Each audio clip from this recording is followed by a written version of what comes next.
Yo, my peoples, what's up? Welcome back to Shelf Stories, the channel that tells tales from games, books, and life. And also, welcome to the One Stop Co-op Shop podcast. I am your host, Jason. Thank you so much for stopping by for this latest episode of Good Trouble, the series where I engage in above-the-table conversations that I feel are necessary in the board gaming space in the spirit of education and compassion. Education is the word of the day, my friends, today. I wouldn't say a bomb, but definitely a newsworthy event has hit. And it's like, what's happening? This is very, very unique, what has happened in the last couple of days. And I had to reach out and I got a response pretty quickly. So we're definitely in the get the word out mode. And this is Good Trouble. We are going to, I usually talk about race and culture in this space, but I think economics and forming a union is definitely in the spirit of that as well. We're going to get some education about that because a lot of people have a lot of questions. But I am blathering on a lot. Let me introduce my two guests who have been so kind to respond and share an evening with me. So today, the topic is the Paizo Workers Union. Yes, we are board gaming. You see all the board gaming.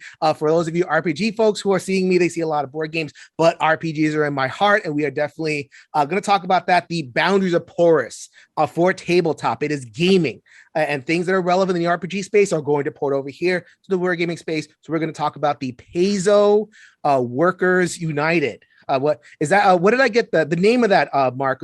What's the exact name of the union that has been formed? It is United Paizo Workers. So it's the other order, UPW, rather than PUW. The man who has corrected me, United Paizo Workers, works for the company. He is Mark Seifter. Please introduce yourself and also welcome to the show.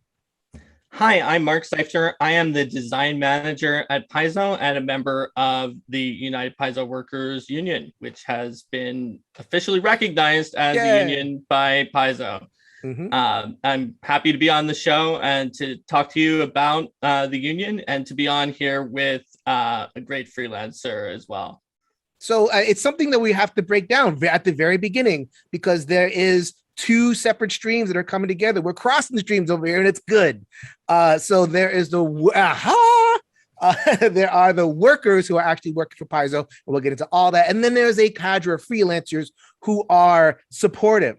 Hashtag Paizo accountability was a popular hashtag. There's been a lot of separate pressure coming from the freelancers. So I'm so happy to have a representative from that end of things. Two entities coming together. The representative I have for you is Carlos Cabrera. Welcome to the show. Thank you very much. I'm Carlos Cabrera. I'm a freelancer for Paizo and the owner of Something Clever Games as well.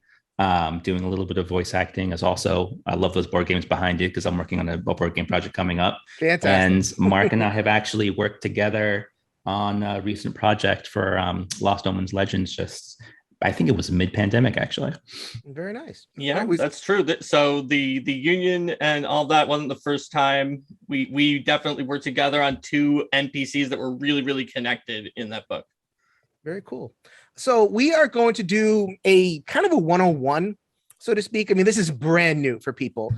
Maybe people don't even know what Paizo is, so we're going to get in what Paizo is. What a union is. In the last 40 years in America, especially, it's like, unions have definitely mean different things to different people. So we're going to break all that down, the relationship with the freelancers. So all of that, I've listened to people's conversations, gathered as many questions as I can. So this really is kind of a primer.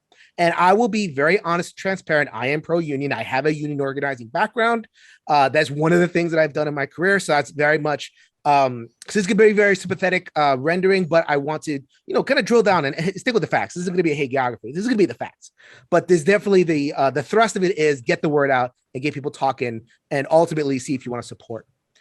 Okay, so we do need to lay some track and let's talk about Paizo itself as a company. So then Paizo dates back to it's not like an ancient company. We're talking like mid 2000s or something like that. So Mark, if I can actually kind of break down the history of the company just a little bit so that people have to have some context as to what we're talking about.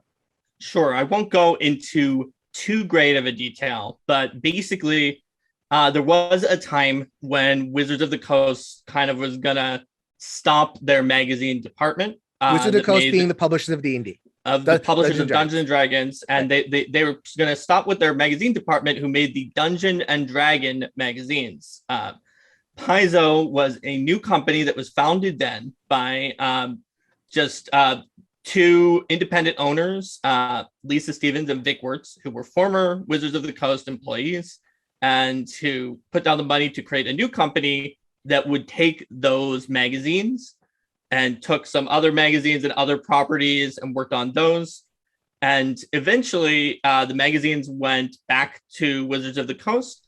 Paizo created a brand new IP, intellectual property called Pathfinder, that then went on to become an extremely popular new tabletop RPG in its own right.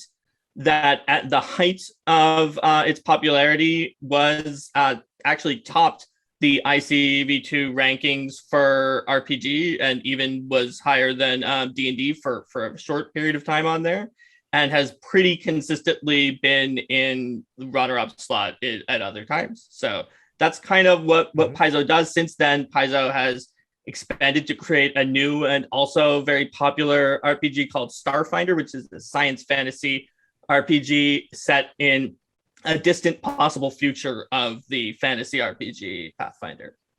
All right. So we are talking RPGs over here. I mean, Pathfinder, board games. We'll know the Pathfinder Adventure card game. It's a very successful app in the physical product. They're still producing that. So, again, the bonds being very, very tight. So then give us a picture of the company now.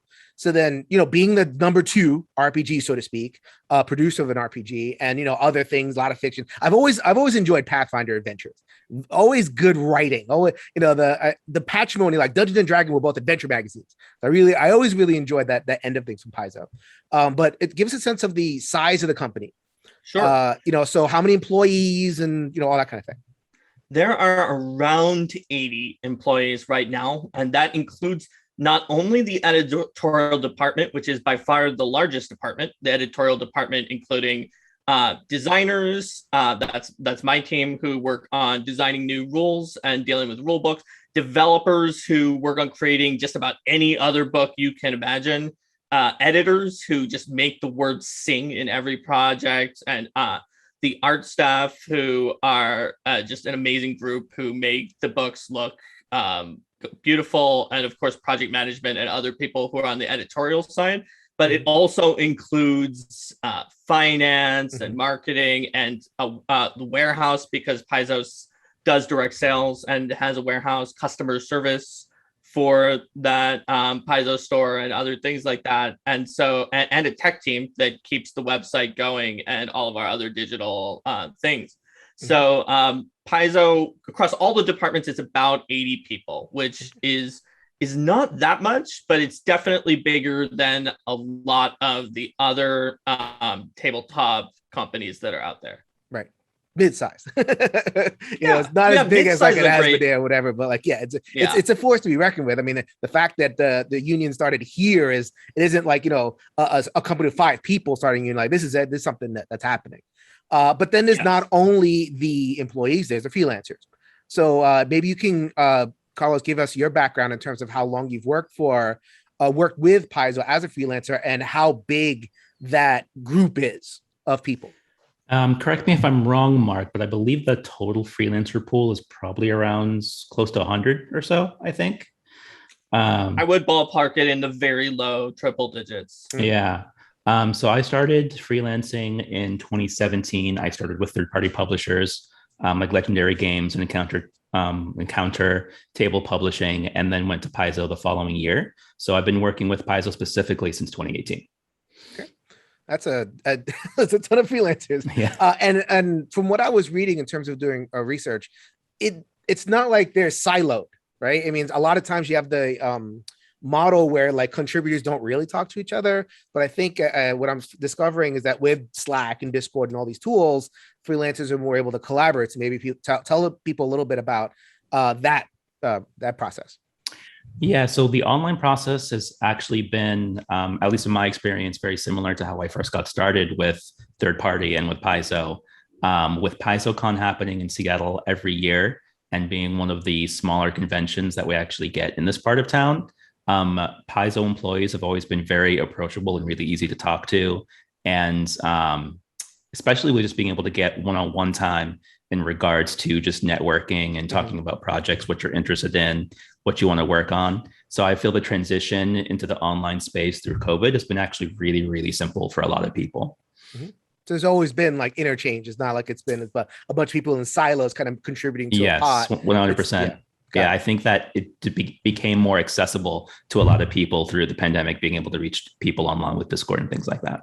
Absolutely. We set up Discords for every project that allow freelancers on the same project to communicate, but there were also Discords that allowed for virtual versions of freelancer summits during PaizoCon, and some of those led to larger Discords that are just like, hey, any freelancer for Paizo can join this Discord that is otherwise private.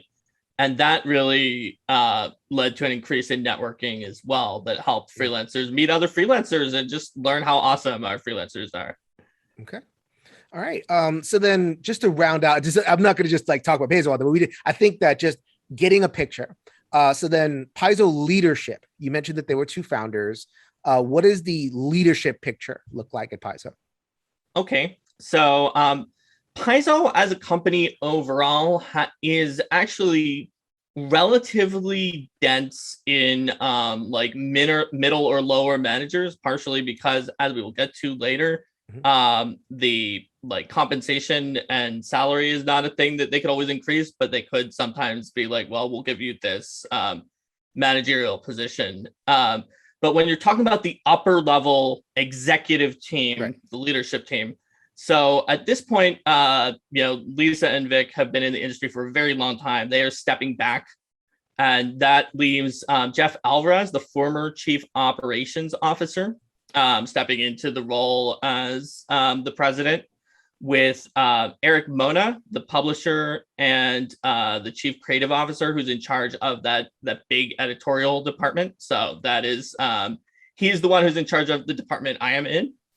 And then there's the chief financial officer role, which is very important because it not only deals with money, but also HR reports to the chief financial officer.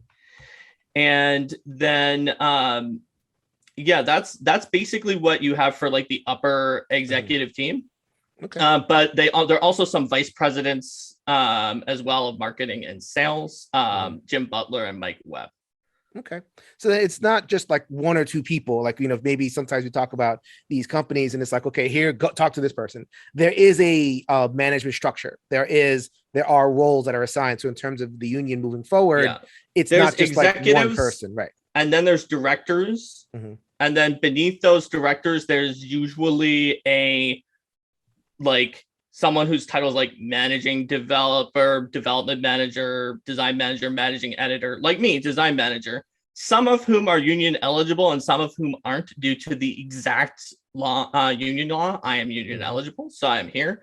And those are the people who directly work with hand in hand with workers and do a lot of work on the ground as well. Right. All right. Okay. So then unions don't just arise. It's not good. And not like a bunch of happy people say, okay, let's form a union now. The context of the formation of the union, I mean, it's a bit of road, right? It's been a road to get here. And I think that, we might know, like the big incidents, right? We see, I think there was a customer service person who was let go, and then another person who, voiced displeasure and also left the company. And that happened a short time ago, like, within the last, I think it was September. And that seemed to be the catalyst. And I'm being very careful. I don't want to this isn't like a mudslinging thing. I just want to set context. That seemed to be the catalyst of what went on. But from what I know, it's never just one incident. It seems to be like a buildup of stuff that's happening. So I'd like to tell that story. I like to tell a story of like the slow rolling build up to these incidents and then the formation of the union. So let's start at the beginning. Should I start with, because it's two strands. So which came first? Was it the freelancer strand or the inside the office strand? So if you're talking about right now and the union that eventually successfully formed, the freelancer concerted work action, which we'll talk about in a bit, did occur before the union formation came up to the company. However, it's worth noting that even like 3 years ago, people were talking about, should we form a union? Because many of the underlying issues, just as you predicted, had been percolating through the company for years. So there have been whispers. There were people who were talking to me about it, and then they're like, "Well, Mark, you're moving more towards being a manager. We're not sure if you can be in it." We eventually found out that I could, basically on the day the union was recognized. But so for a while, it just kind of went on in the background. But I would say, and despite you might think, well, it's got to be the union that did the things first. The freelancers this time really had the courage to come out and do just a major action on their own. And so why don't we let Carlos talk about that first? Absolutely. Yeah. So, when I first caught wind of everything that was happening, particularly with Paizo, and not just like other things I've seen in the industry, because if my research is correct, I believe the only other union in the game industry right now was after Cards Against Humanity kind of blew up in the news. My Twitter was just blowing up with all of this information, just getting inundated with what was happening in the industry. And with my personal experience, freelancing is only my side gig right now. And as a day job, as a physical security officer in the middle of the pandemic, I've been with my company for over a decade. I've got 12 years of security experience. And I personally made the transition from being an hourly unionized security officer here in Seattle to becoming a manager myself, and then losing all of those union protections that I had when I became a salaried manager. So I already knew the process from what that looks like to how the unions can protect you, how many hours you can work, get scheduled, so you're not, going over what the union and state limits are. Mm-hmm. And then as a business owner too, filing my own business in 2015, even before I started doing freelancing, allowed me to see the perspective of how minimum the state requirements are for what you need to do as a business owner and as a manager to actually just run your business and, do all the paperwork, for example. And the minimums are really just that. There's really very little like required to do from an ethical standpoint in regards to running a business in Washington state. And with my union background, as soon as I heard about all of this news through Twitter for me, I was like, yeah, this is something that I think just needs to happen. Sure. And so talk a little bit about what the freelancers, you were as a freelancer, what you were seeing. Yeah. We got we got to talking about like, okay, the protections, right? So obviously the protections are against certain things. So maybe you could talk about those certain things that a union can protect from. Well, the first thing that I know is happens when they unionize was that, unlike other employees who are pretty standard in Washington state, you are no longer an at-will employee. And that means that for whatever reason, and they don't even really have to dictate what that reason is, standard employees in Washington state can just be fired for any reason. That is true. Yeah. And for example, now that I'm a manager in a security company in Washington state, we have to do very detailed documentation whenever we have to let someone go from the company. And I've had to personally experience myself doing that at least once since I've been with the company. Whereas if they let you go, they don't have to do anything. Yeah. They could just, you're not in the union. I'm not in the union anymore. So they could just give me notice and I'm gone. Mm-hmm. I think the one thing that has kept me around in the company for the 12 years I've been around was basically my performance reviews I would get every year. And the fact that I think in 2019, I actually left my security company to work on my business and doing freelancing full time. And then of course the pandemic hit and I had to return to my job. But thankfully, after, putting in already a decade of work at that point, they were more than happy to have me back when the pandemic hit. Sure. Okay. So then I guess, so then we have the looking at this, the field, it's like, oh man, these employees are kind of like into that well stuff and everything. We'll get into that more. Inside Paizo, what was some of the things that were going on inside Paizo? We're talking like 2017, 2018, 2019. A lot of things were going on overall. If you're talking about, are you talking about what were the conditions, or are you talking about what were the actions? The conditions, like, because the union, we'll talk about like that was the reaction to that, which is the formation of the union and what you're trying to protect against. Let's talk about, and I don't want to, this isn't mudslinging, right? This is just like to give people a general sense of the kinds of things that were going on, that were being seen, and that got conversations going. So I'm not going to focus on any specifics here. Right. I'm going to talk about the overall trend that in a way that supports what the union's main goals that are pushing for. Exactly. So one of the overall trends is the pay for this area is so low that it is not enough to really make do. A lot of Seattle, Washington. Yes. So it's the land of Amazon. Seattle, Redmond area. Right. And like the starting pay you get, even in the editorial department, where you can get more than some of the other departments, is still somewhat below the MIT calculated living wage, like minimum living wage for the area. Mm-hmm. It's almost a minimum living wage, but it isn't. And a minimum living wage is not exactly a great wage, especially when you're asking for people with a very specialized skill set who can do something that is not so easy to do when it comes to technical writing, technical editing, and other companies that are asking for a similar sort of skill set but are not in tabletop RPGs can offer more. Now, other tabletop companies don't always do so. Wizards of the Coast, again, who make Dungeons and Dragons, they do pay more by a pretty substantial amount. But most other places don't really, because of the fact that tabletop RPGs don't really necessarily make that much money. I mean, we sell a core rulebook for Pathfinder now for an amount is slightly less per page than in 1974, the original Dungeons and Dragons box set, while each page has around 900 words instead of 388, and full color art, and not like those old black and white drawings, et cetera, and that is not counting for inflation. So the fact of the matter is, not a lot of money comes in, not a lot of money goes out, and the money is really kind of something that it's a root cause of some of the other things, such as massive amounts of crunch.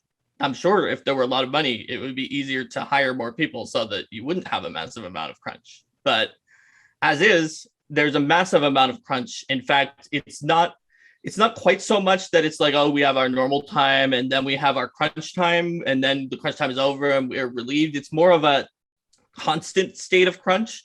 And if you ever kind of make it out of that crunch and are like, I did it, I built a buffer, and then like the moment you get sick or something happens, it's gone. And it may have taken, at the rate that things were going, like a year or more to build up any kind of buffer, and it's gone, and you're back in being like behind the schedule. So talk a little bit about schedule.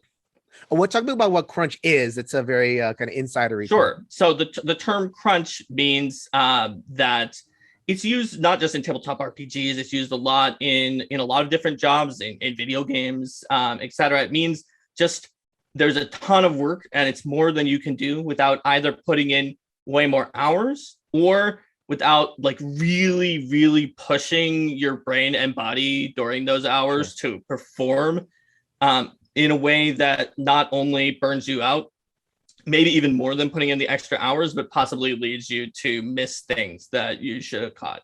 So that's sort of the situation with crunch. And it's kind of, unfortunately, is an ever-present situation in I mean, it's not just Paizo. There's a lot of companies. It's pretty common in video games that they'll have at least some amount of crunch time, but Paizo is generally always in a state of crunch because of not being able to have enough people to do the amount of things, so you crunch to get it done anyway. And we're talking in terms of production, we're talking supplements, we're talking adventures, we're talking public play, organized play modules and that kind of thing, where like there's a whole bunch of products that come out.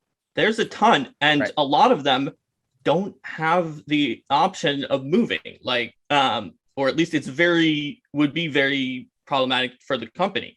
for instance, there's a Gen Con release. Well, if that doesn't release at Gen Con, then you don't have a Gen Con release. Or you said organized play scenario. That's a great example, because those get advertised as coming out at a particular time. Sure. And then conventions that are like, our convention is one day after that time. We will offer 20 slots of this new thing because it's the brand new thing no one will have played yet. And then if it's even like, 2 days late, then it's that the convention is like, well, I offered 20 slots of that, and now we have 0 slots of that because it doesn't exist. So there's a lot of situations where there's and then of course there's like, there's financial reasons that you want to get products out sooner, right? There's a lot of reasons why you can't be just like push the book or skip the book. Now, all that being said, I do want to say that recently, and even before the union was officially recognized, thanks to the freelancers and just everything that's been going on, the executive did look into it and started being like, okay, but we're going to be willing to push books a little bit more than we have in the past to give a little bit of relief right now. So things have started to get better. And the reason for that was even before the union came out, the freelancers did a concerted work action of not turning in things. It wasn't on behalf of improving freelancer, the way that things work for freelancers. It was entirely on behalf of in-house staff, which is what made it like amazing, special, and just like not like what you're usually used to seeing when you read news somewhere about like, oh, some group is striking or doing a concerted work action. It was completely selfless. Or at least not for themselves, but for the like love and affection felt for the Paizo workers who worked with the freelancers and who were in this bad situation. Brotherhood and sisterhood. That's what unions are all about. Talk a little about that, Carlos. Talk a little about that, how the freelancers, what they saw, and where there's like a workplace culture thing too. I want to kind of push that off a little bit. Let's just focus on like the productivity and the crunch that we were speaking of, and some of the expectations that maybe you felt in a freelancer, and then maybe that prompted a little bit of, speaking up.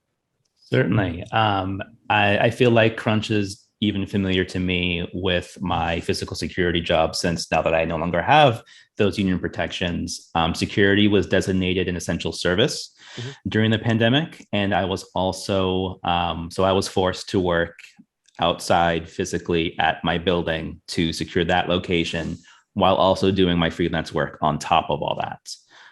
It actually affected me in ways where I had to reduce one of the assignments that I was actually on contract with, trying to juggle all of that at one point. And then, even had to pull out of another assignment because I was working so many hours physically in the middle of a pandemic while trying to do this work.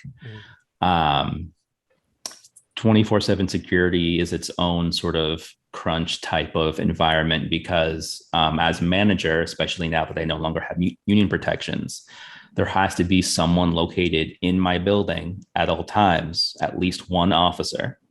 And if I have someone that calls out sick and I can't get any extra help from the on-call officer team that we have, I am the one specifically that has to do that.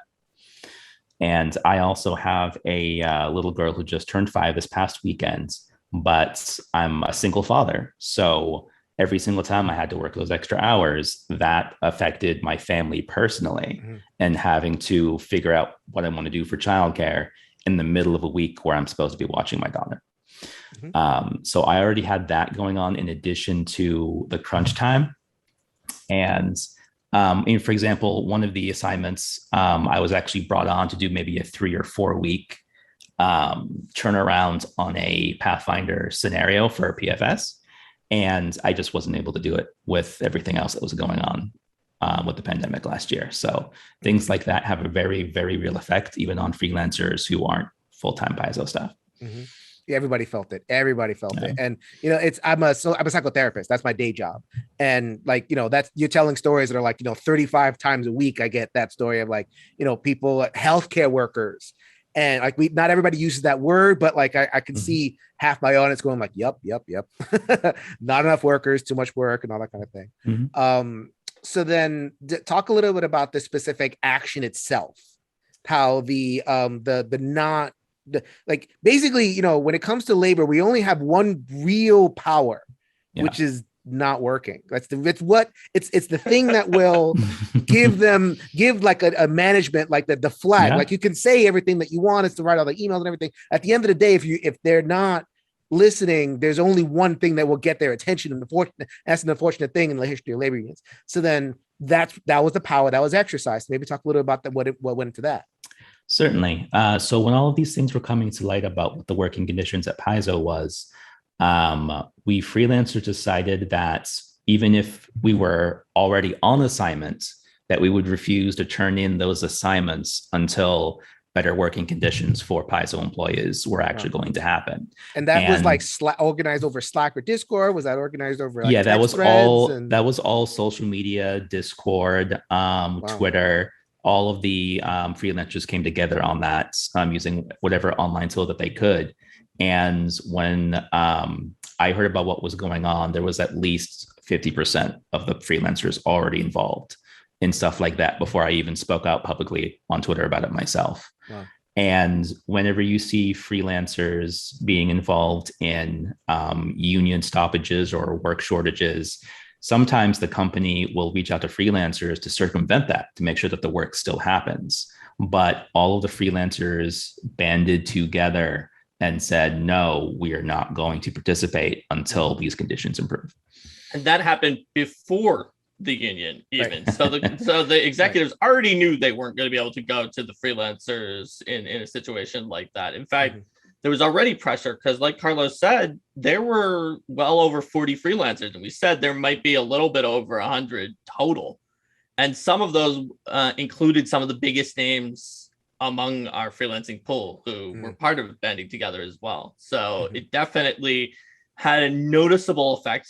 And it was the freelancer concerted work action was immediately felt at Paizo. A lot of people who had been about to order a book among workers were like, oh my gosh, is this book going to happen? And like, fortunately, like Eric Mona was immediately like, it is not your fault to workers who had a book if the book doesn't come in. The freelancers are not doing their work now, but also, you know, we're the ones who did things first that that the freelancers had a right to do that based on what they were thinking. So, but I want you to know that like this is completely not your fault to anyone who wasn't getting out their book. So that helped because there was definitely someone on my team who was about to order one, and that helped. He got felt a lot less nervous knowing that we were being supported in that by the company, because, you know, like it's something to worry about, and companies don't always necessarily look after or support workers in a situation where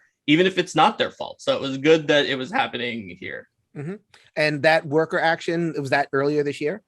That freelancer action happened in September. It was after we lost the 2 customer service members, and then the few days more, and then the freelancer action happened, and then the union was presented to I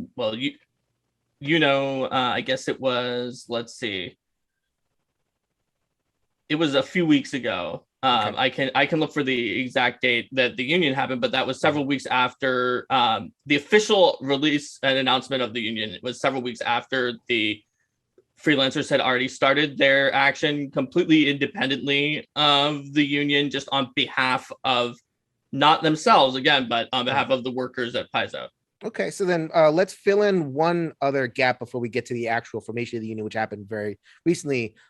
There's also workplace culture stuff, you know, and again, we're not going to go into specifics, but in terms of complaints among staff feeling heard, especially among marginalized creators, feeling like, part of the team, or, am I working for, does this management have my back in terms of like the other stuff, not just the crunch aspect?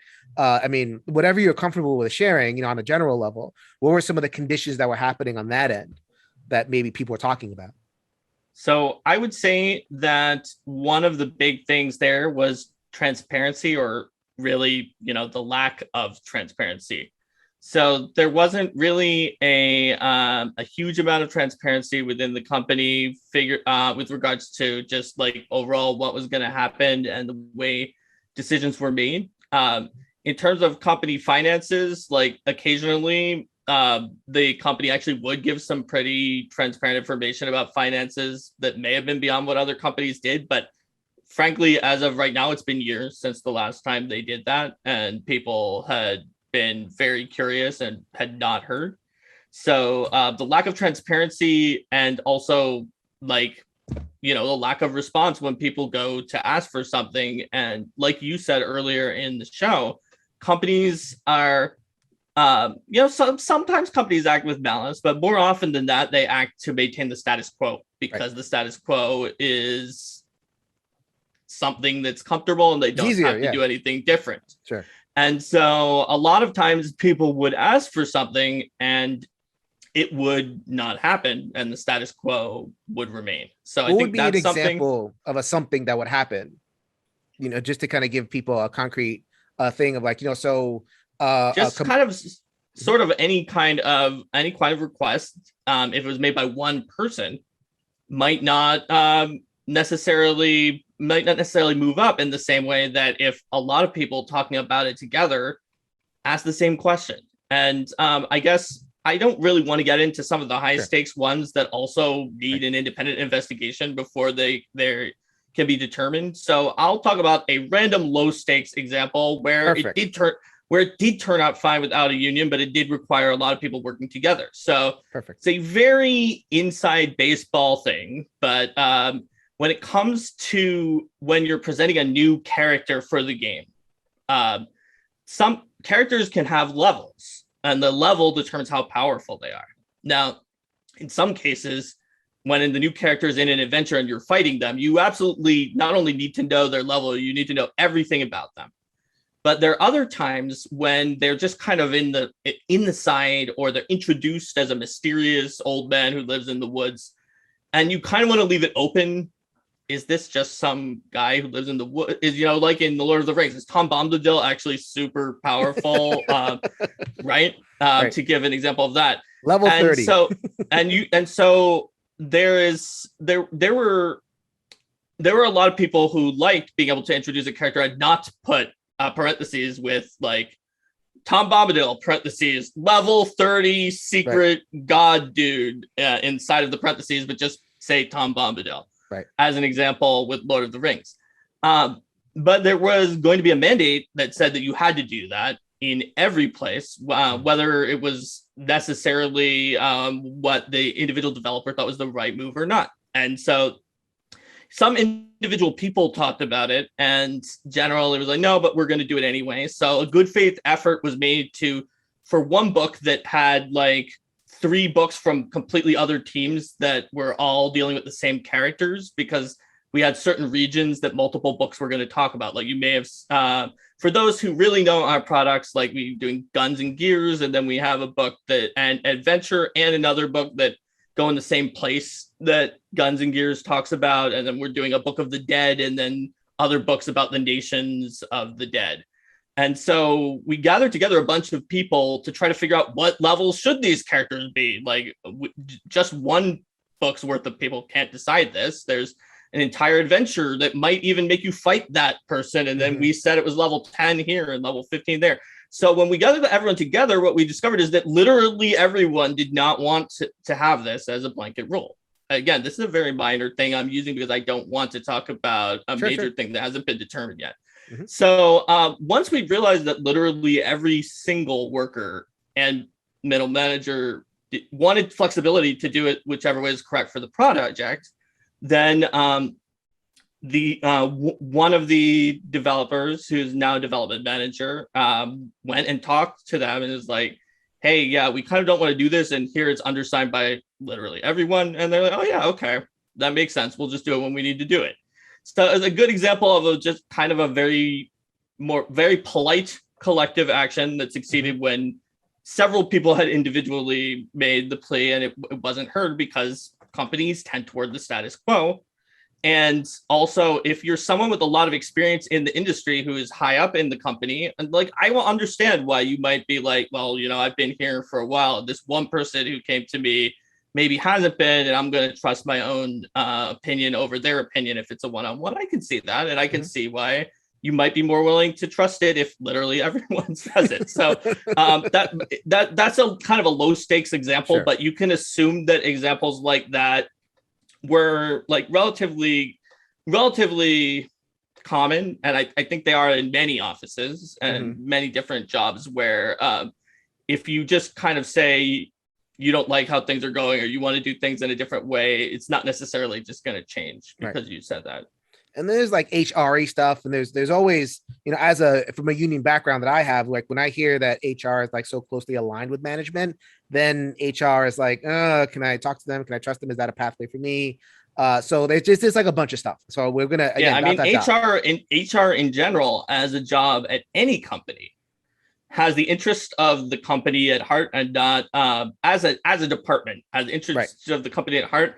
And in so much as it has the interest of employees at heart, it is because either HR is supposed to, work for the interest of the company by working for the interest of employees, but tie break for the company, or you might have an individual HR person who is just a really good person who really deeply cares about the other people at the company beyond the purview of their job and who they're supposed to be looking out for. And that can happen on an individual basis. But other than that, if it comes down to what's best for the person who's going to HR or the company, I mean, they'll try to align both to have happier people. But an HR person does look out for, is looking out for the company's liability and the company's issues. HR being human resources. Again, this is 101. That's people. right. So I'm so glad that you articulated. But so one last question before I get to the union, I'll go to Carlos. You articulated that like, okay, this isn't about like malice. This is like, just, a bunch of people who are overworked and who have, their own kind of perspectives, and and there's a bias towards the status quo when it comes to management. In your experience, Carlos, working with Paizo and other companies, I mean, do you see this the same thing in terms of, okay, these aren't malicious people, but these are, they're just like, there's just something else going on that might be causing friction? Yeah, I always thought that it might have been something else, because with the several years I've been freelancing with Paizo, like, I mean, everyone that I've ever met has been pretty wonderful people all around. As a business owner, because I filed an LLC when I filed my business in 2015. And when I found out that you had to at least be a sole proprietor to be a writer in Washington State, I was like, oh, okay, I've already got that squared away. Sure. But seeing how that's filing your own business, especially if it's not just yourself, brings to light like basically how little you actually have to do to support your employees. And I don't even cut myself a paycheck. I don't have anyone that works with me currently, even though I've been discussing with a design partner about some current growth. It's just like the vast emptiness that sort of exists in what little is required compared to what good people would like to see in their company can be a pretty large gap. Yeah. There's a big difference between legal and moral. Yes. Read the letter from Birmingham jail. Martin Luther King to talk about, you can have legal and you can have moral. On the legal, especially in America, over the last however long it's been since like the 1980s, which is where we start to get a little bit of deunionization. The standards for treating employees is like, don't hack them into bits with a chainsaw in the bathroom. And that's you're so right about the difference between legal and moral. And I do want to make it clear, Paizo has not reached the level that like we in the union are comfortable for in some of these areas, especially when it comes to things like compensation and crunch. But Paizo is not at that bare minimum legal requirement, because like you said with the chainsaw, like we had a situation where like a lawyer came in to try to describe what the bare minimum legal requirements are, and what the legal definitions were for things like harassment at one point. And Well, based on what I know from the lawyer's presentation and having paid attention to it, I can tell you that what happened to the lawyer while he was giving the presentation from us was not harassment, but also that's because almost nothing is, except for a very small number of things, very technical legal terms. And what companies do, even companies that that are not all the way up to what I believe the moral standard should be, is definitely above the legal standard for that, because there's only like 2 or 3 things that can be legally fit the legal definition of harassment. So it was actually pretty scary. And the one thing about that presentation that caused the issue is that it wasn't like made really clear that it was like, listen, this is the legal definition, but also any company that is not like completely being immoral is probably going to be way above this in terms of wanting to deal with certain situations. Because they, there was like a little quiz, is like, is this thing harassment? And then it was just this horrible thing. And I can't remember exactly what it was, right? But it didn't meet any of the 3 criteria. And so you want to say, yes, it was. And the answer is, well, no, it didn't meet the legal criteria, but any moral company would put a stop to it.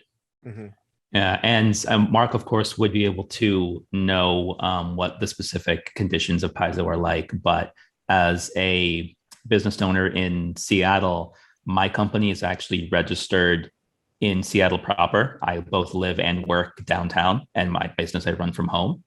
So just as an example, the minimum wage requirements for Seattle are, I think, about $17, $18 right now.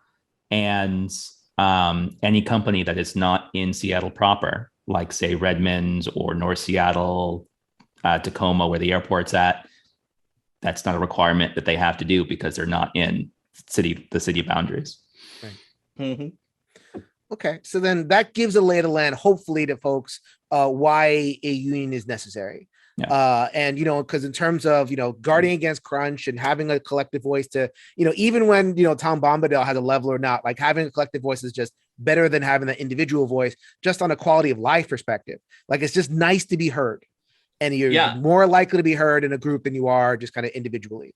And then it doesn't even have to be adversarial, right? It's the union is trying to make Paizo better in a way that we hope is going to make it better in a way that helps everybody.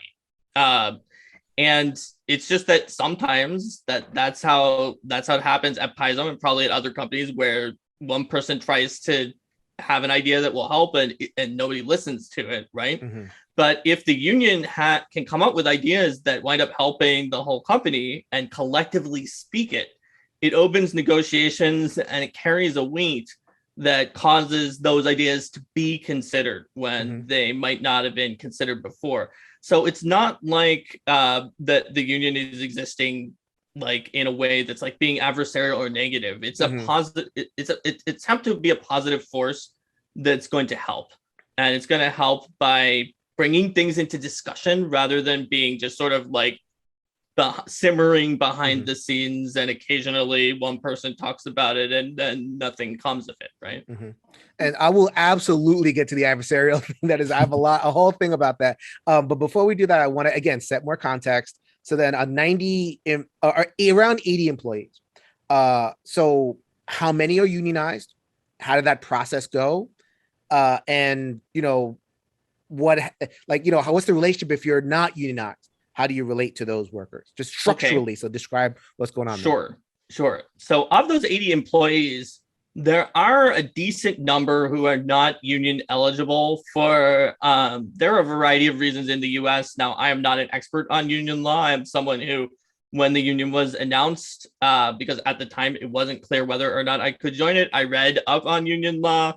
Do not take anything I say as being necessarily exactly correct, but the NLRB, which is the government board that determines whether who can be in a union and whether or not a union exists. National Labor Relations Board. That's right. At the federal level, has certain criteria that it uses to exclude people from being in the union, and some of them are like very specific about like agricultural workers. But one that is very common and that Carlos talked about before for himself is that anyone who is seen to be a supervisor is not able to join a union.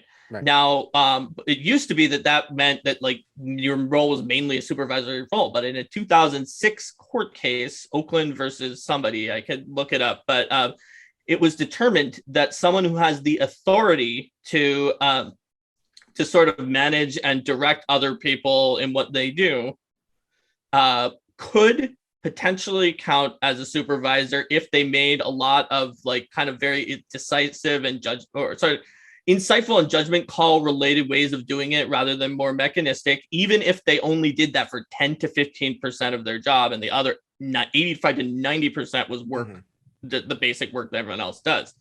And so that complicates things because, as I mentioned earlier, Paizo fairly frequently gave people managerial roles that did have a small amount or more than 15% of management, but also a lot of work, sometimes like a full amount of work plus management as part of the crunch. So like Carlos was talking about, where he had management and he would sometimes also be the one who was pulled in to fill for when there was an empty slot. So due to that fact, there's a fairly substantial number of ineligible members. Of the ones who are eligible, a supermajority have joined the union. It's just a very, very high percentage of all the union eligible. It's not all, but it's a very high percentage. Now, again, I'm not an expert on union law. I looked it up because we have a union, but as far as I can see, and no one else who I've talked to, including other people in the union, have corrected me when I talked about this. If you are not in the union, but you are part of the sort of collective group, the bargaining group of the union, and you don't join it, you are still considered like an objecting member of the union. So you object to the union either for whatever reason you don't want to pay, or you have a religious reason or something else like that. You still wind up having to pay dues anyway because the union is doing things on your behalf. But as an objecting member, it's possible after a certain amount of time, if the dues were not used at all for a thing that was related to you, you get some of them back. And that's like, it might not even be a lot. It depends on the situation. And even knowing to this point has exhausted the limit of what I know. But the point is that people who are eligible who didn't join would be objecting members of the bargaining group. People who did join are like me, are members of the union. And then there's the executives, the leadership top people who are making the decisions. And there are people who are sort of like Carlos and his security company, and my partner, Linda, who also works at Paizo, who are enough of supervisor that they will make supervisor on those grounds in that 2006 court case, but are not at the upper echelons of the company making decisions. So they're in a situation more like Carlos, where they're not protected by the union and also sort of not making the big decisions either, and are kind of in the middle. Yep. Definitely middle management. It's super complicated, people. I mean, anybody who knows, and every single state has a whole different outlay, because like, you have this phenomenon called right to work, where some in some states you can basically have what the union has in terms of the negotiated salary, but you don't have to pay union dues. You're not technically part of a union. So then only a few states still have that, and Washington is not one of them. But you're absolutely right. If you have a right to work state, then there's no such thing as, or it's a lot less of a situation with the objecting member people. You can wind up avoiding paying quite a bit or all. Super complicated, but we don't need to get all into that here. But are there union dues? Does the UPW have union dues? I mean, I think all unions have union dues because unions have to have union dues to be able to pay for just sort of the actions that union takes. And I believe, and again, not an expert on all of union law, but that to build up a war chest in case you need to have a strike, you take the money that you've gathered from the dues and you can use that to pay people during the strike so that they're not making zero during that time that happens. Now, obviously, and I want to make this very clear, the UPW is not calling for a strike or a boycott right now of anything. We're at the stage where we've been voluntarily recognized. So the next steps are to establish a team of negotiators and just talk it out with the executives. And that'll be a back and forth process. As far as I've seen in union law, it goes back and forth until either an agreement is reached or at some point that is not entirely clear to me, the executives can be just like, this is stalled, we'll go with the last one that had been offered. And if the union says, well, that's not in good faith, there was a reason we didn't accept that, then the union can call for a strike. Right. Obviously, I don't think, obviously no one is hoping for, no one is hoping that will happen. I think everyone is very hopeful that a good fruitful negotiation will happen at this point. And I want to reflect upon this, and I'll get back to I want to get to the antagonism piece now, because reading, so you said that a number of times, reading through your FAQ, because UPW has an FAQ on the website multiple times, this is not antagonistic, and I feel that like, because I do a lot of tough conversations in my channel, and I'm always like, okay, this is not an attack, this is not trying to like reassure people, because you talk about this scary thing, a strike is scary. And union itself, I mean, just the reputation that unions have, like we just get all this negative connotation, because the only time we ever hear about unions are when they're taking actions, and actions usually being some kind of work stoppage or slow. Well, and I mean, also there's a like everything we see in any direction has a bit of propaganda to it from whatever the direction of the people who want to tell you about things. And look, when you talk about people in general, right, there are going to be some people who do things and are very upright, and there are going to be some people who do things that are pretty shady. And I'm sure there are unions who have done things that are shady that are out there too. And I'm sure there are people who want to make sure you know about that because they don't like unions, right? And there are also unions who've done things that are very, very helpful and important. Or even things that are limitations that we just take for granted now, like a 40-hour work week or having weekends off. So and this is a union that is formed of Paizo workers who are forming the union out of love, like kind of love the products that we make and that we support for those who are not making the products, and that just want to make things better. And a lot of people at Paizo, like, again, one of the big issues with everything that is going on in terms of the salary, like I said, is it's a difficult job that requires a significant degree of education, but is paid for very poorly. But this also means you have some, like, you have people who are very skilled and who really are very insightful, and those are the people who are forming the union and who are putting it together.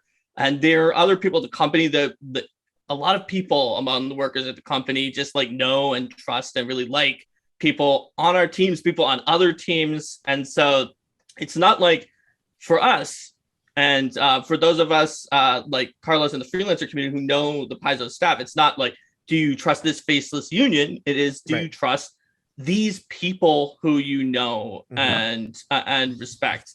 And so that's sort of an important thing. I do want to touch back on the idea that it's a very low pay considering the area and for the amount of education and skill that you need, because that kind of goes back all the way at the beginning when you said you usually talk about kind of cultural issues, but this is a little bit different.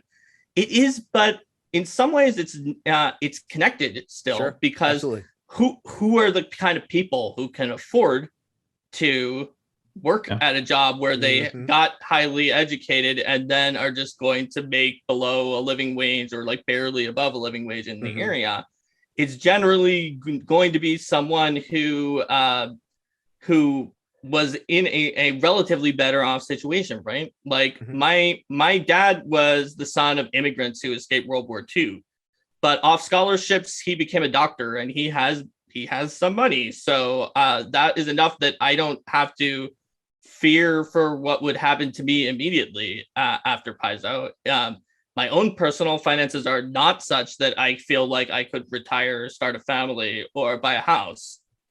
not any of those three things in this area with that pay, but I at least don't have to fear like that if something happened at Paizo that I would immediately be in a situation where I have to worry about things like food or living situation. And some of my other coworkers do have to worry about that. It's definitely something that makes it harder, not just at Paizo. Paizo is not the only place that pays this low of an amount, but the tabletop RPG industry in general, for people who are from a background that is less privileged to apply, because they don't have a cushion where it's like, my family could help support me if necessary for a bit while I got back on my feet. They might not have that at all.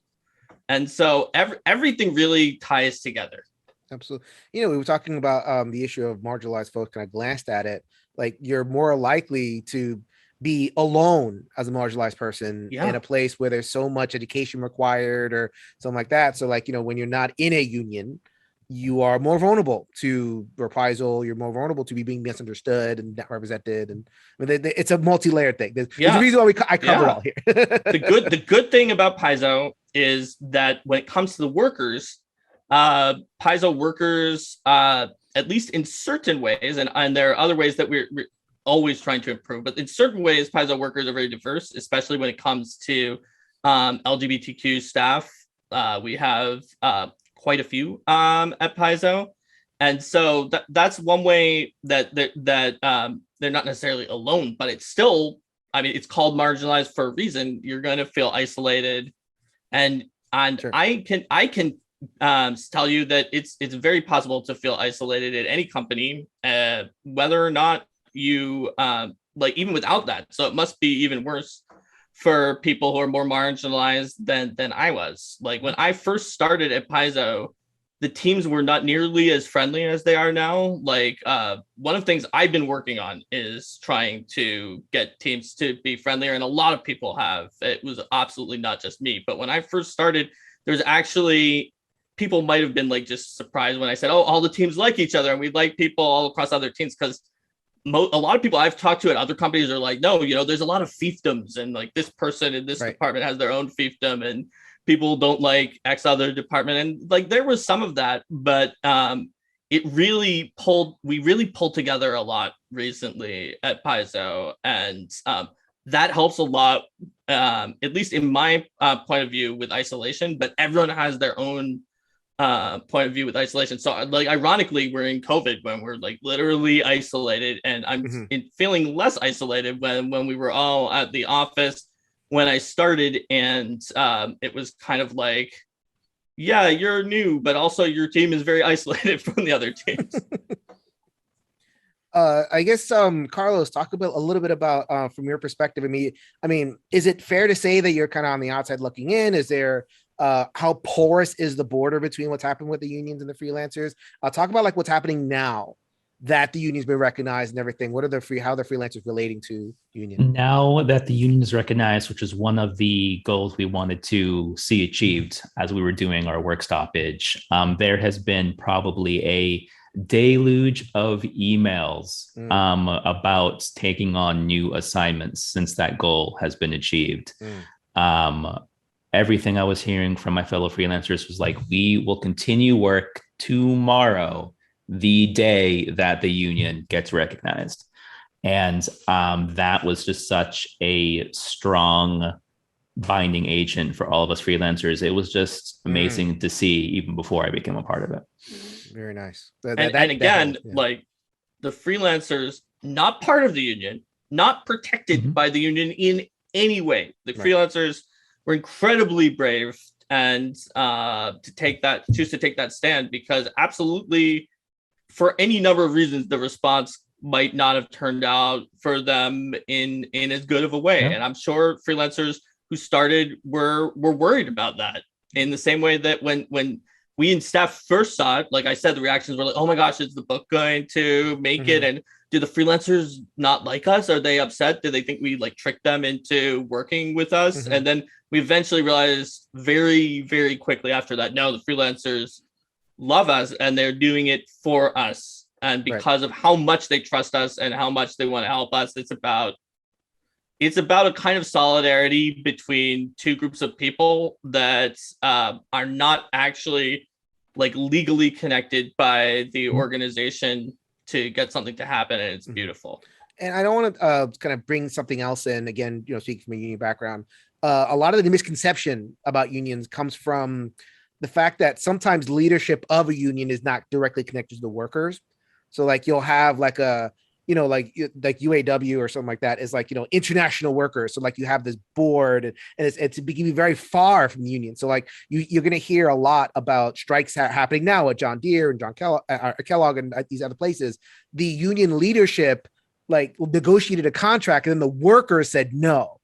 So it's not like, the union, the workers and the union are necessarily the same thing all the time. And sometimes that upper leadership can cause a lot of problems. Here, that's not the case. That's not the case. Yeah. This is just workers. And we have a name. It's a legal term called union. So it's unfortunately, that's hard to distinguish from some of the other things that go on. But that's what would be really crystal clear about what the union is and why a bunch of freelancers feel so much love, because you're not fall in love with lawyers. Exactly. You're not fall in love with international. You're fall in love with Mark and with all these other people. Like that's where the brotherhood and the sisterhood was. Now, to be clear, unions have a hierarchy where you've got the UPW, which is a very specific union, and UPW are going to be who are negotiating with Paizo, not like some kind of upper international conglomerate. Right. And then those are part of something called a local, which is a larger group of the smaller unions. And then those are themselves part of a bigger, more umbrella union. And the way that works is mainly, I believe, so that unions can support each other. And that way, if you have one union under the umbrella, I'm guessing, who like has to do a very big strike, and others who didn't have to do a strike at that period of time, there might be some ability to support back and forth. Right, and not have like companies, because they'll do that. They'll play one entity off another. So it's like, okay, you're striking. Let me go ahead and get these writers or get these people that are like these artists and everything. So like that's why a lot of coordination has to happen. And UPW is part of the communication workers. CWA is the parent union of UPW. Okay. So then be mindful of time. Thank you so much for joining us. So I'd like to kind of round out the conversation by talking about next steps.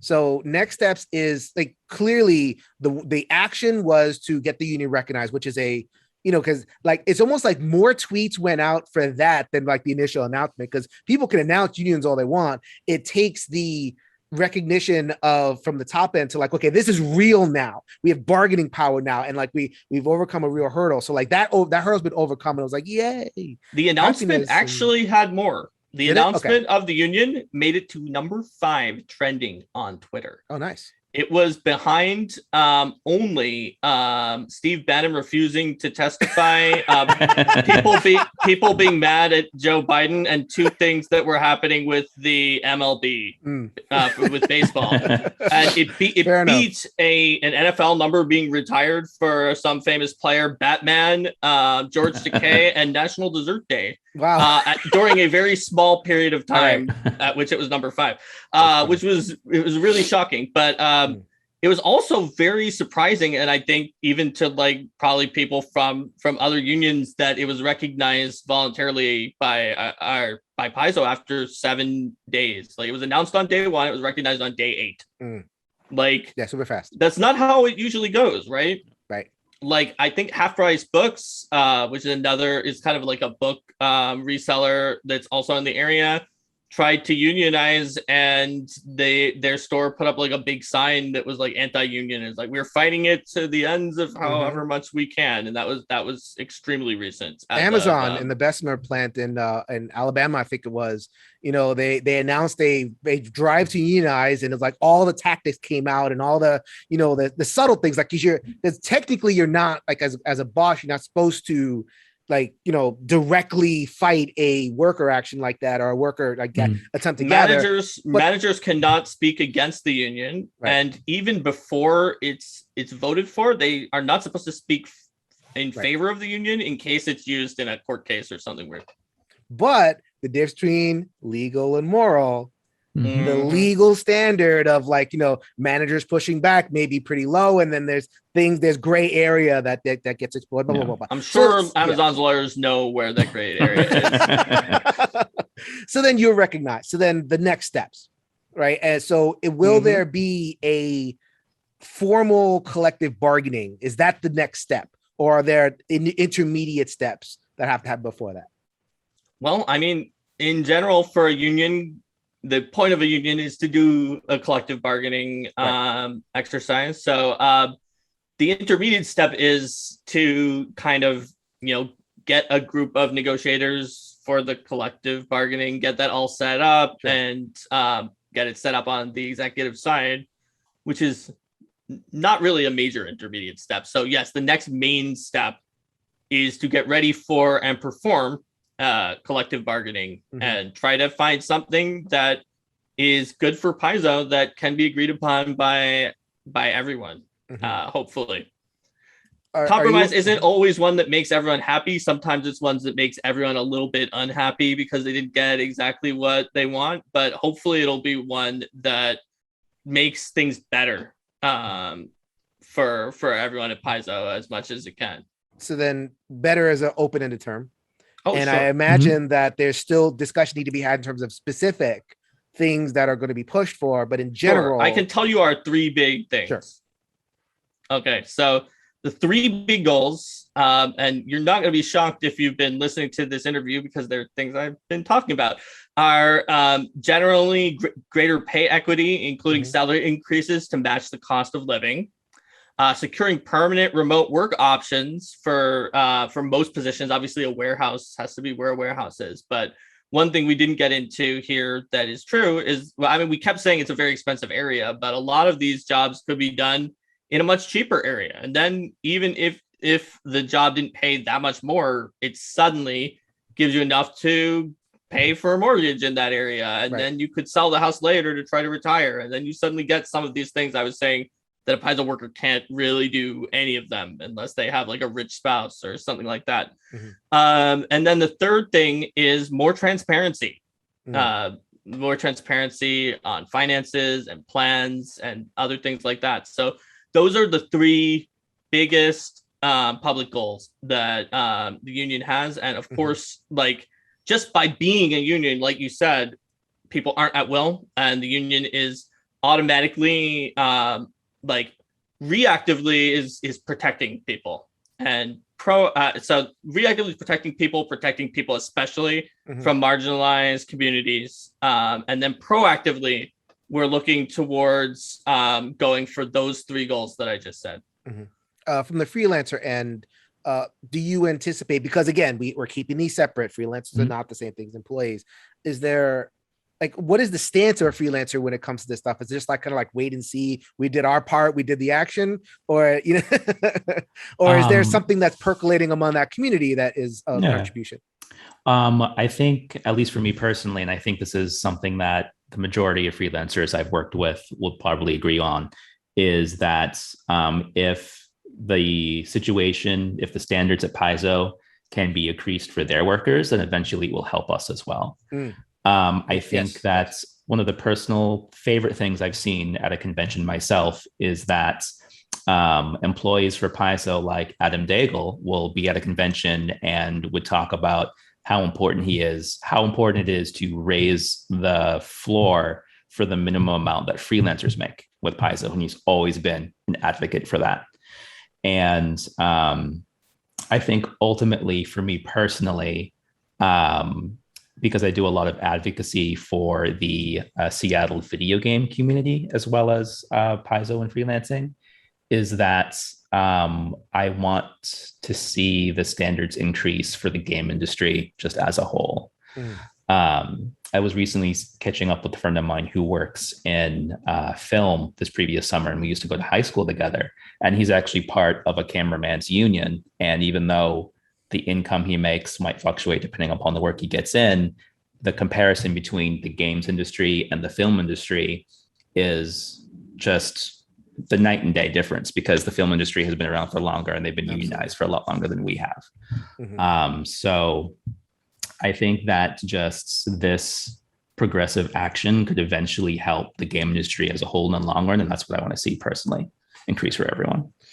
So then I'm gonna have to be the pain in the butt over here Mhm. and point out that one of the things that management says about unions, one of the fears of consumers that when they hear the word union is that higher pay for the creators will eventually get passed on to the customer, that books will go up, supplements will go up. It'll just be a more expensive hobby overall. Now, I mean, that's not something that I have a problem with, but you will hear that. You will hear that, okay, how much more is this going to cost if the union all of a sudden, like they win this like huge increase in pay. You just mentioned that the margins are pretty thin overall.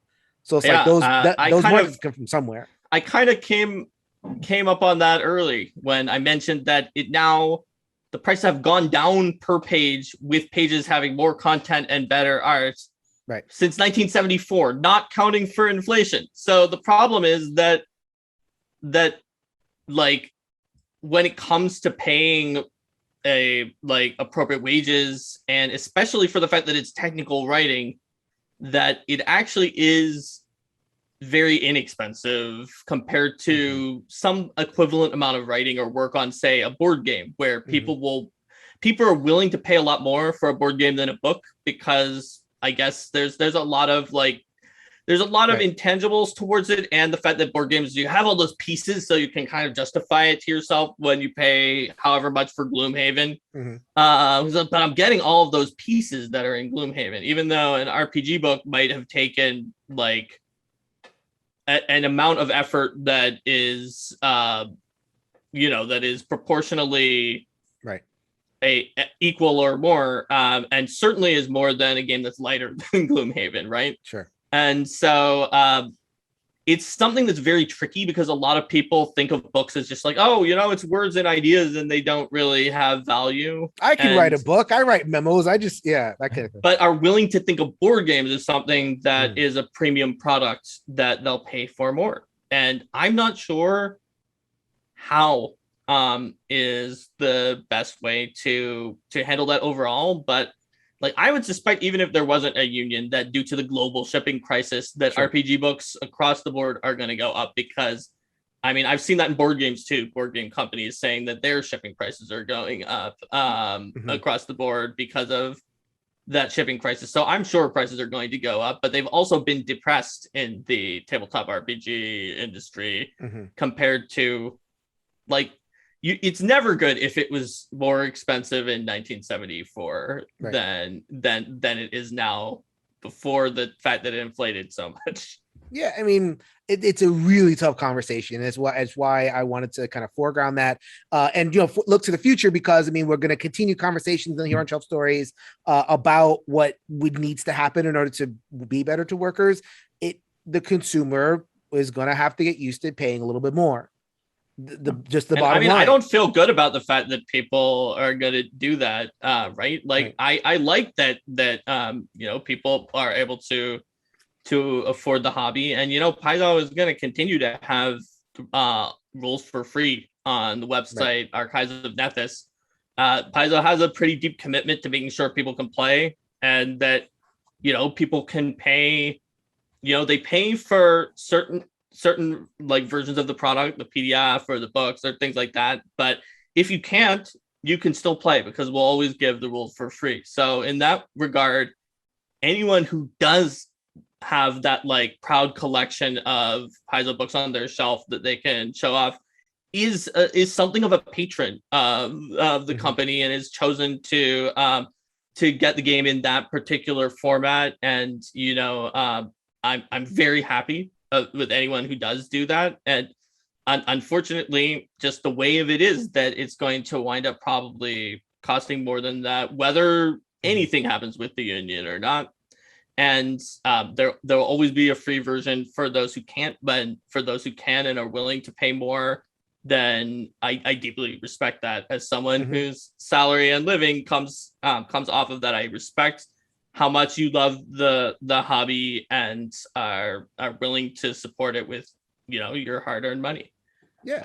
I mean, and same thing about buying American. Like, we're talking about like, the global shipping crisis. Can we get more American stuff? Can we bring stuff to America? We're, paying a premium, paying more, but is it a premium or is it a market correction because prices have been depressed for so long? That's a huge conversation. I don't want to open that. I just want to kind of address that. Address that. So like, let's end on a happy note. Let's end on just, how can people support? What is like, so I'm doing my part, right? I mean, I have a channel and I want to get the word out. I really do, in terms of people. I hope lots of people watch this and get an education, and maybe even, it could be as simple as, being willing to pay like $5 more for a book. But what are some suggestions? And I'll go to Carlos first. What are some suggestions for gamers who are here? How can they support what the overall project is? One of the things that I have loved seeing from Paizo recently is putting out the author list for all the products that Paizo has been producing.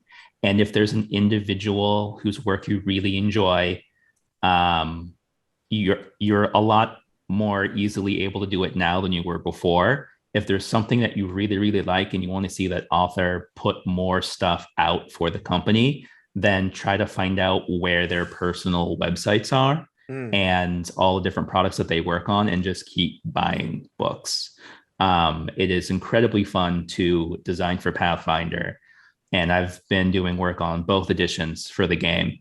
And it also just tell us that you like it. There was something that I did in the APG for Bards for second edition, and I found out on the major Pathfinder Reddit, someone was using my content. And that feels amazing. So always let us know that you enjoy the content that we make, and we would love to put more of it out for you. Don't be shy about, like, you go into a bookstore and you get a book and you want to take a picture with it. Don't be shy to put that thing on social media and tag the author. Just that may be like, oh, should I do that? Do that. Yes. And if someone knows who wrote that section of the book, we will hopefully tell you. Absolutely. Yeah. You two are so right. And it's hard because when you have something that's a criticism, all of us just psychologically, and I'm sure Jason, about people's psychology. No question. We're moved to speak out because something's wrong, and we want to tell people what's feeling wrong. But when things are feeling right or good, it's actually like we're not as moved to just go out and gush about it. In fact, there's sometimes a bit of anxiety, being like, am I just going to sound like I'm too much of a fan, or that I'm just being too gushing and they're not going to want it. Think that I'm like bothering them. I don't want to be a bother to people. Exactly. There's even a negative reinforcement towards doing it, but creatives live and breathe that stuff, and we need it. And so what Carlos said is exactly right for freelancers. I actually did a ridiculously too long Twitter thread in the past, like right after all the stuff started happening later that week, before sort of some of the union things, that was just on the unsung heroes at Paizo, where I talked about some of the different teams and named all the members. And what I tried to do was I created an exercise at the end of each team, where I was like, okay, that's this team. Here's an exercise that you can do if you have enough spoons and mental bandwidth that you want to support this team or this group of people. And I included the freelancers in there, even though they're not like directly employed by Paizo. And what I said for the freelancers was almost exactly what Carlos said about find the freelancers who appear again and again on your favorite products, and single them out, find other things that they've done, see if they have a Patreon or other things. That's completely the right call. But there's things you can do for any group of people at Paizo, and I encourage you to try to dive down and find that Twitter thread if you want my full list of things that you can do in terms of supporting. Give your handle, please, on Twitter. That's just my name, Mark Seifter. Just so MarkSeifter, or you may see it floating beneath me. I don't know how it's gonna work out here, but it's just at that. In terms of supporting the union directly, the union has merch that you can buy to show your support. It's got the United Paizo Workers logo, which is like a kobold holding a mining pick, and you can also get Yes. Yes, And Here it came in. Got the swag. Yes. Mine is in the mail. Don't split the party. Still waiting on the mug. Oh, nice. And you can also get the logo to use as like a Twitter avatar or a Zoom background and things like that. It's all on UnitedPaizoWorkers.org/merch as the show your support section. There's also a lot of other cool stuff on UnitedPaizoWorkers.org just in general with an FAQ and some like mini blogs about those first 8 days when it was happening. I think that it may have been anticipated that would have to go on longer before the union was recognized. But so it's very important to show your support to creators. It's an industry where all of the things that I said about being crunched and underpaid are true, but also like you're being also abused by some people online who sometimes go as far as to make death threats or other things like that. So if you ever are like, oh no, I shouldn't, they don't want to hear this positive thing from me, we absolutely want to hear that positive thing from you. And it's so important that like people will share it on like an all hands channel of our work chat. They'll be like, I got a positive thing about us that wasn't just about me because it also talked about other things for Paizo. Let me share it with all of you. It's try to brighten up the day for everyone else. So it is always deeply appreciated. It's not a bother. It is like pure energy for creatives. Absolutely. Carlos, where can they get you on social medias? You can find all the things I've had published at somethingclevergames.com. And you can reach me on Twitter at Carlos at SCG, ATSCG spelled out. And all my socials and contact information are on my website as well. All right. So here on Shelf Stories, this is a new thing for us. My first I've had a couple of RPG guests here before, but in terms of like a really deep dive, as you said, inside baseball type conversation. This is, I'm dipping my toe in. Creatives on the RPG space. If you want to come here, you have a home here. People who are freelancers or who are experiencing kind of workplace stuff. Please reach out. This is a channel where I want to continue to be these conversations. This did not come from nowhere. This is a long building thing. And this is just the next chapter of stuff. And it does not have to be bad, right? Not antagonistic, right, Mark? Right, Carlos? Yeah, it is. Good. And I have some other contact information in addition to my Twitter handle. So I am a co-host of a stream that is on Tuesdays, not this week, but Tuesdays at 7 p.m. and Saturdays at 10 a.m. And it's called Arcade Mark. So if you go to twitch.tv/Arcade Mark, that's that channel. You can see a bunch of videos that we make there. We have a YouTube channel where we put them up as well. And the Twitch channel has a link to our Discord. And that's where you can find me and most easily if you want to talk and kind of join our little community that we have there. Very cool. Mark Seifter, Carlos Cabrera, thank you so much for joining the show. Thank you much. Thank you. Beer.